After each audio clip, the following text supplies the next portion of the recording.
Morning Indonesia, selamat pagi dari kota Silver Spring di negara bagian Maryland, Amerika Serikat. Apa kabar? Kalau hari Minggu pagi gini ya, saya senangnya menekuni hobi, yaitu belajar main ukulele. Gimana dengan pemirsa? Mungkin ada yang lagi seneng gardening atau baking karena banyak waktu di rumah aja. Apapun itu semoga semakin terampil ya. Dan selamat Hari Ayah untuk para ayah di mana aja. Karena nih ya, tanggal 21 Juni 2020 merupakan Hari Ayah di Amerika Serikat.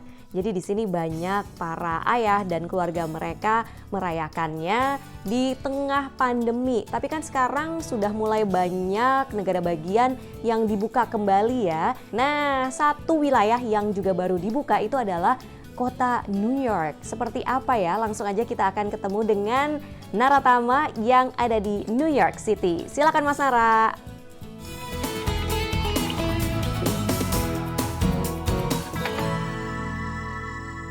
Dengan saya di sini, kali ini saya syuting di luar dan saya ada di depan Subway, New York City Subway. Dan kenapa saya ada di sini? Karena mulai minggu ini adalah masuk minggu kedua, kota New York itu dibuka, arti reopening. Kota ini yang pernah menjadi kota yang menjadi pusat pandemi corona, hari ini mulai dibuka, bisnis mulai berjalan, orang-orang juga mulai keluar apartemen dan semua sibuk beraktivitas seperti biasa dan hanya orang-orang esensial yang boleh bekerja. Dan restoran juga masih tetap take away, hanya delivery, hanya take away, jadi orang-orang tidak bisa dining di dalam. Sekitar April 2020 di kota ini ada 300 orang yang meninggal per hari karena virus corona. Tapi hari ini sudah menurun jauh sekali, kurvanya sangat menurun. Hanya ada 47 orang yang meninggal karena virus corona. Mudah-mudahan angka ini akan terus menurun sehingga kota New York ini bisa kembali seperti semula. Toko-toko juga boleh dibuka, ada beberapa tempat yang menjadi korban riot. Banyak toko-toko seperti di belakang saya ini masih ada yang ditutup kaca-kacanya, tapi sebagian besar di gedung-gedung itu sudah mulai dibuka dan mulai beroperasi seperti biasa. Ini dia nih, akhirnya masuk juga ke Awang Kitchen. Ini salah satu restoran Indonesia yang top ada di sini. Nih kalau nggak lihat di sini, The New York Times, masuk ke dalam koran New York Times. Kita mau pesan makanan dulu ya. Itu ada Awang tuh. Pak, Mas Nara, apa kabar? Halo. Kita mesti jaga jarak, ngomongin jauh-jauh nih. Boleh. Mau order ya. Ini dia namanya Awang nih. Halo. Ini Awang, pesan tuh ya Bang? Boleh, mau pesan apa? Iya, pokoknya nih ada bacain aja deh. Berhubung udah hafal, semua yang ada di sini udah hafal, ya langsung aja Bang. Iya. Ikan bawal bakar saus madu, terus empek kapal selam. Berarti satu. Empek kapal selam ada 3. Nah, satu lagi ayam goreng kremes. Oke. Ayam goreng kremes. Di sini juga ada ayam goreng kremes. Aman Bang? Oke, aman. Udah. Terus pesan ya. Bang, gimana Bang? Jualan gimana? Hari ini gimana nih? Hari ini boleh lah. Lumayan ya? Cuman nih pandemi gini kan pasti menurun penjualan. Menurun ya? Iya lah. Kan biasa ada dining rame biasanya. Ada dining ya. Sekarang karena nggak ada ini, karena sekarang lagi pandemi jadi nggak ada dining, nggak ada orang masuk, cuma pesan aja Bang. Semuanya gitu. Nah, itu kalau pesan itu berapa banyak sehari itu tadi? Nggak tentu. Kadang kalau lagi rame ya rame. Kadang kalau lagi sepi ya sepi. Ya Pak. Udah deh. Alhamdulillah. Terima kasih banyak ya. Thank you banget Bang. Ya sama-sama. Nggak bisa salam tangan. Kita nggak bisa lama, nggak bisa apa-apa, dan ini dapat ini lagi. Aduh, makasih ya Bang. Sama-sama. Sukses ya. Iya, sama-sama sukses ya. Thank you. Oke, kita akan makan ayam kremes dan pempek. Sampai ketemu di Morning Indonesia. Bye.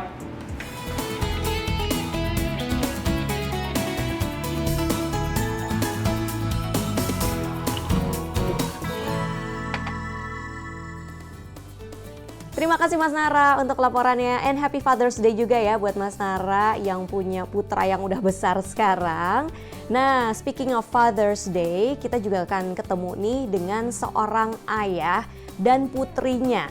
Nah, mereka ini duanya ini sangat akrab sekali, sangat erat sekali karena punya satu tujuan, satu misi yang sama, yaitu mereka sama-sama senang menyuarakan isu-isu sosial dan ingin selalu terus mengupayakan keadilan sosial dengan cara mereka masing-masing.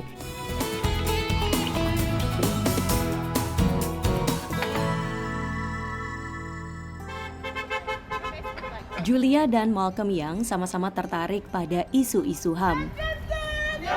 Ketika ada aksi unjuk rasa terkait kematian warga kulit hitam dalam tahanan polisi, ayah dan anak ini langsung bergabung. Dalam keadaan pandemi sekalipun. And my mom raised me to be really concerned about other people and inequality and injustice in the world. Where are you from? Houston, Texas. They're just kids. Keduanya giat memperjuangkan keadilan sosial lewat profesi masing-masing. Malcolm adalah pengacara yang memperjuangkan hak-hak narapidana. Julia mengajar sejarah di universitas dan menulis buku tentang imigrasi. Pada Juli, mereka mengikuti protes bagi anak-anak imigran di luar gedung Capitol. Julia memberitahu ayahnya mengenai rencana aksi pembangkangan sipil. So I forwarded that to my dad and I said, "Do you want to get arrested together?" And I said, Julia, the family that gets arrested together stays together. Akhirnya mereka ditangkap. Dalam situasi yang rumit, ikatan antara ayah anak ini justru semakin kuat. It was a very vulnerable position. Your arms are behind your back. I did have an emotional reaction to seeing my dad put in handcuffs. Julia, who was, again, separated from me, and saw to see if she was all right, and saw her looking at me, mouthing, "Are you all right?" What could be nicer for a father than to feel the concern of your children for you? Bagi laki-laki yang sudah berunjuk rasa sejak semasa Perang Vietnam, Malcolm mengatakan masa depan Amerika terlihat lebih cerah. To watch Julia and other young people now in the streets peacefully, but putting pressure on moving these issues ahead. There's hope that we'll succeed. If it wasn't today or yesterday, it'll come tomorrow. Dan itu juga yang menjadi alasan bagi pasangan bapak dan putri ini untuk merayakan Hari Ayah. Dari Silver Spring, Maryland, Vina Muptadi, VOA.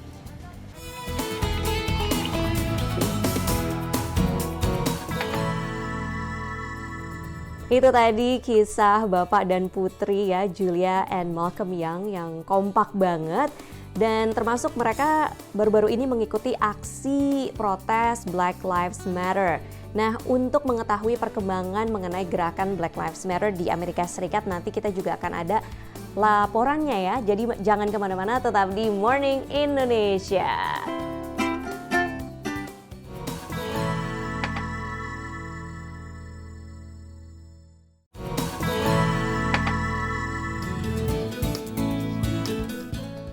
Morning Indonesia, masih bareng saya Vina Muptadi dari kota Silver Spring di negara bagian Maryland.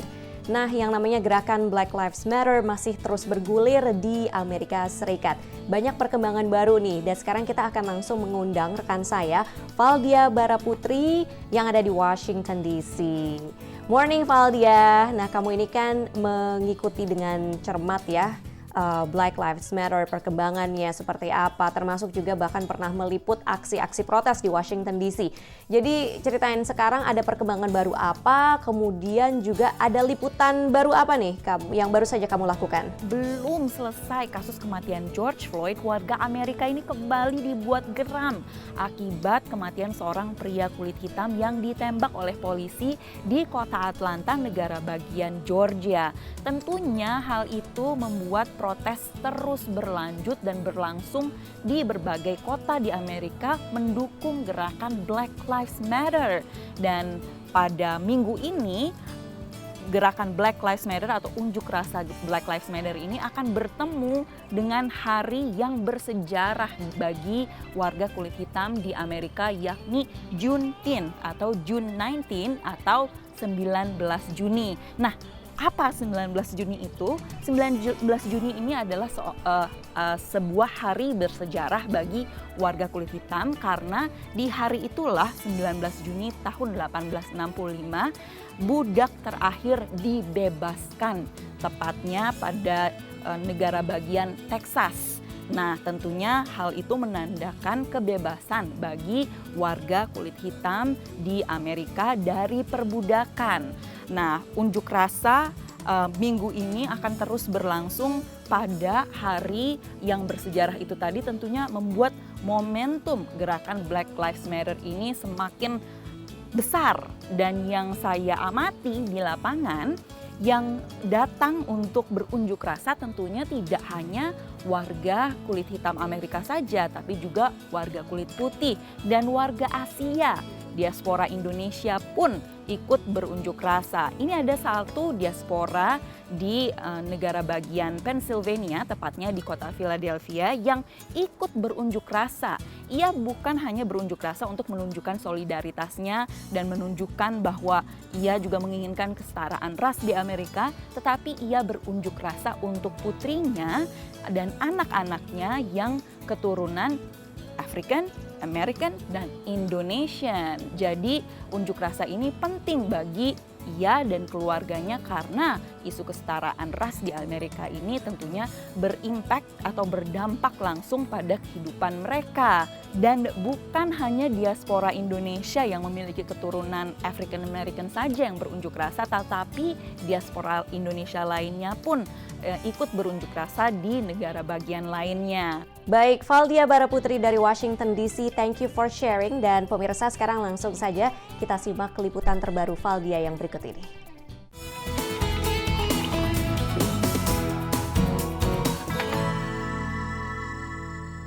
Hey everybody. Sinta Penyami Storms adalah seorang diaspora Indonesia yang tinggal di Philadelphia, negara bagian Pennsylvania. Hari itu, Sinta mengikuti protes di kotanya untuk menuntut keadilan bagi George Floyd, warga kulit hitam yang tewas dalam tahanan polisi. Tapi Sinta bukan sekedar pengunjuk rasa yang menunjukkan solidaritasnya pada warga kulit hitam di Amerika. Ia adalah ibu bagi anak perempuannya, Grace Putri Sindinawa. Ayah Grace adalah warga Amerika keturunan Afrika. Buat keluarga kami yang mempunyai anak-anak yang Indonesian and Black, dan mereka kalau dari luar kelihatannya Black, we have to have a conversation with them. Kamu kalau keluar, kamu harus hati-hati because of the skin, you know, the color of your skin. Kekhawatiran Sinta sebagai ibu bermula dari kematian Trayvon Martin, remaja kulit hitam yang ditembak mati di Florida pada tahun 2012. Penembaknya bebas setelah dinyatakan tidak bersalah. Begitu anak saya pertama kali diberhentikan sama polisi, dia tuh sampai takut, sampai kencing di celana gitu loh. Karena dia takut, wah kayaknya gue mati nih hari ini. Grace yang kini berusia 15 tahun pun harus membuka mata sejak dini akan kondisi di negerinya. This is something that that has constantly been on my mind. I try to take a break sometimes from social media and watch the news because although it's important to follow up on it, it's more important to also take care of your mental health and take care of yourself. Ketakutan yang dialami anak-anak Sinta mungkin tidak dialami oleh Yusuf Arifin, seorang diaspora Indonesia yang tinggal di West Covina, negara bagian California. Tapi ia tetap pergi ke protes yang sama di kotanya.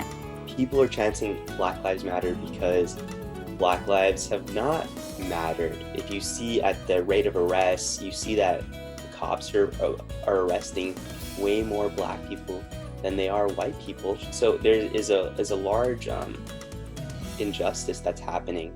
Persentase warga kulit hitam sekitar 13% dari total penduduk Amerika. Namun warga kulit hitam di balik penjara atau tahanan sekitar 40%. 1 dari 3 pria kulit hitam kemungkinan semasa hidupnya akan berada di balik jeruji.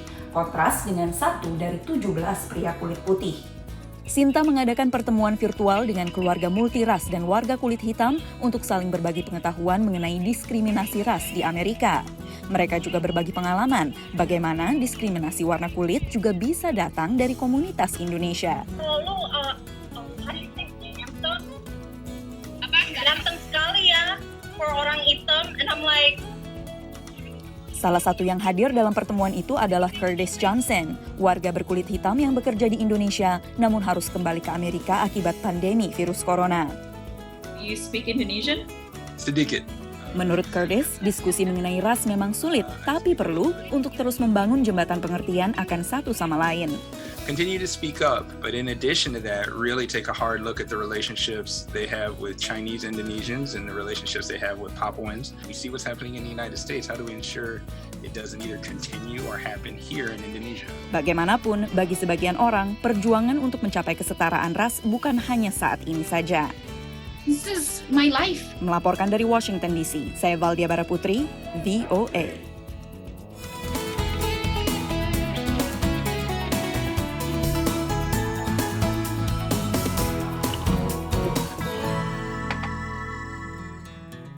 Ya, Morning Indonesia, kita lihat tadi ya bagaimana yang namanya isu ketidakadilan rasial di Amerika Serikat ini mendapat perhatian tidak hanya dari warga Amerika Serikat saja, tapi juga dari para diaspora Indonesia yang ada di Amerika Serikat. Kita masih akan sharing lagi hanya di Morning Indonesia. Pastikan pagi Anda masih bersama kami di sini.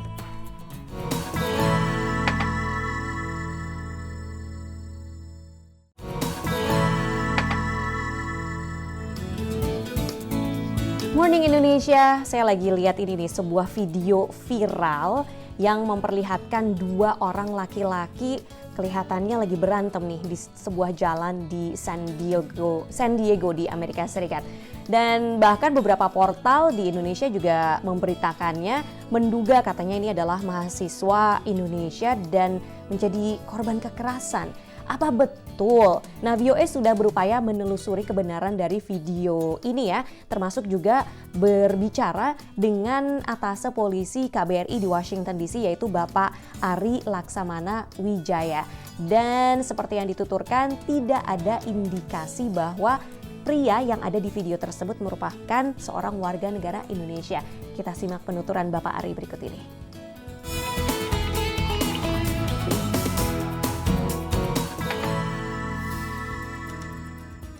Sejauh ini kita coba mendalami, memang ada yang menganggap bahwa itu adalah orang Indonesia, warga negara Indonesia, kemudian mahasiswa Indonesia. Masih banyak informasi yang beredar, tapi sampai saat ini kita masih terus juga mencari informasi tersebut. Tapi sekali lagi kita tegaskan bahwa tujuan kita untuk mencari video tersebut, siapa yang ada dalam video tersebut, dalam kapasitas hanya untuk mengetahui bahwa yang bersangkutan itu bila mana benar warga negara Indonesia, maka kita ingin memastikan bahwa bersangkutan mendapatkan perlakuan hukum yang sesuai.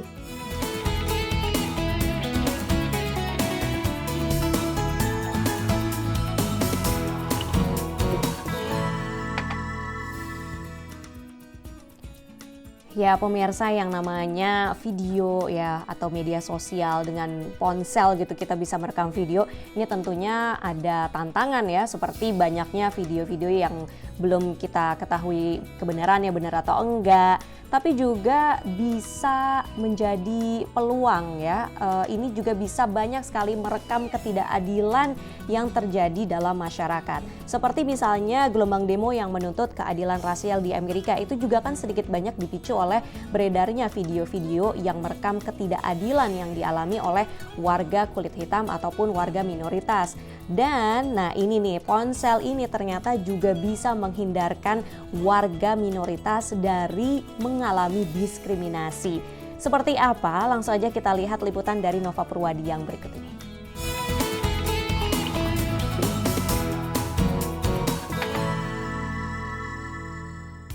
Morning Indonesia, banyak peliputan baru-baru ini oleh VOA adalah seputar gelombang demo Black Lives Matter yang menyoroti ketidakadilan bagi warga berkulit hitam. Banyak yang tentu bertanya-tanya, apakah rasisme dan diskriminasi sekarang semakin parah di Amerika Serikat? Jawabannya, mungkin tidak semakin parah, tapi semakin banyak yang berani melawan dan juga merekam bila terjadi. Kegiatan sehari-hari seperti mengamati burung di kota New York menjadi kegiatan beresiko bagi laki-laki berkulit hitam seperti Christian Cooper. There is an African-American man. I'm in Central Park. He is recording me and threatening myself and my dog. She decided to, make it racial. And at that point, running through my head was, well, I can be racially intimidated and back off, or I can keep doing what I'm doing and just record what's happening. It sent the signal that she thought that she could use the police at her will to threaten a black person. And secondly, given what's happened, and it's happened again and again in this country, his safety was not assured if the police did show up. Video yang direkam Cooper menjadi viral dan kejadian ini berakhir tanpa kekerasan baginya. Tapi tak lama setelah itu muncul rekaman Eric Floyd yang meninggal setelah ditekan lehernya oleh personel kepolisian. There has been a long-standing history of white officers killing black individuals, but it's really, this one is striking a nerve because it's been recorded on video. Dan Juni ini seorang laki-laki berkulit hitam bernama Rayshard Brooks tewas setelah tertidur di mobilnya sendiri dan berusaha lari dari polisi yang menahannya. Do Black people need to get harassed doing mundane things in order for people to say that racism is real? I think we have to ask ourselves why Black people weren't believed when they talked about how these things happen. Why does it need to be that graphic?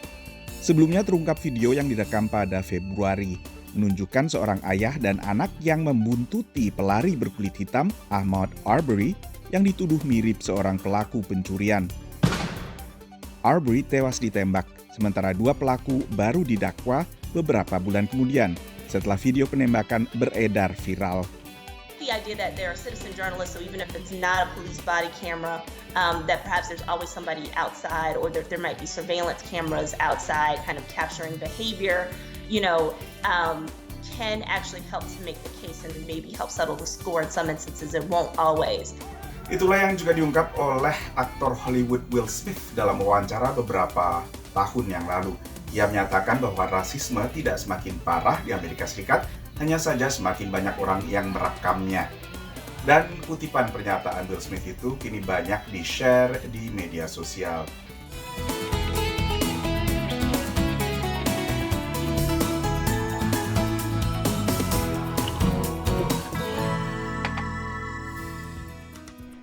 Morning Indonesia, semoga pagi Anda menyenangkan, semangat, penuh inspirasi dan juga informasi ya bersama kami dari VOA di Morning Indonesia. Sekali lagi selamat Hari Ayah untuk para ayah karena 21 Juni adalah Hari Ayah di Amerika Serikat. Tapi hey, jangan lupa 22 Juni adalah hari ulang tahunnya Jakarta yang ke-493. Jadi Dirgahayu DKI Jakarta. Saya kangen banget sama Jakarta, sama makanannya, sama orang-orangnya, sama budayanya juga pastinya. Semoga setelah pandemi bisa pulang lagi ke Jakarta. Nah, kalau gitu saya kangen-kangenan nostalgia dengan kirim lagu aja kali ya. Sambil pamitan pemirsa, jangan lupa untuk ke media sosial kita di VOA Indonesia, ada di YouTube, Instagram, Twitter, Facebook, dan masih banyak lagi. Sampai jumpa lagi minggu depan. Ke Jakarta aku kan kembali, walaupun apa yang kan terjadi. Bye, happy birthday Jakarta.